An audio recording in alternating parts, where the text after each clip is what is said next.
Welcome to day 4 of my deep dive into intuition.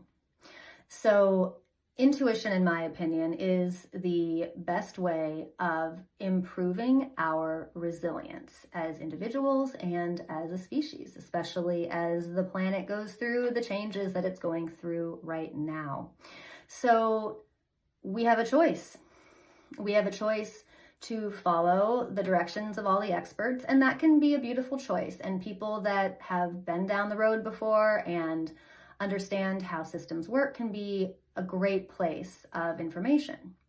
However, when it comes down to it, when we actually have to make the tough decisions, I believe those decisions should always be made based on our intuition. We do not live in a linear world. We live in a system that's very, very complex, that it's impossible for our small, puny analytical brains to really understand. So when we listen to our intuition, we receive the peace in knowing that what we are choosing is really based on our infinite brain, our universal brain, not just our individual, small, very limited brains. When we receive intuitive information, what often accompanies it is a very vast feeling of peace. And I teach that this is how we always know when a decision is the right decision to be made. So it's important to always wait for that feeling of peace. And you'll know it because perhaps the information to make a certain decision that really your ego doesn't want to make, you don't want to make. It was not your first choice. It drops in, and it's accompanied with this vast feeling of peace.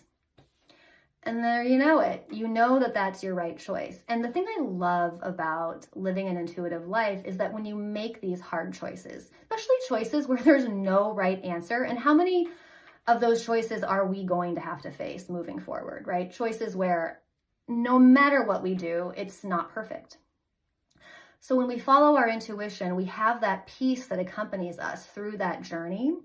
And it's so cool because no matter what the outcome of those choices are, we always keep that peace with us. We know that that was the best we could have done in that time. And it is so much easier then to be so much more gentle on ourselves when we have to make these tough decisions.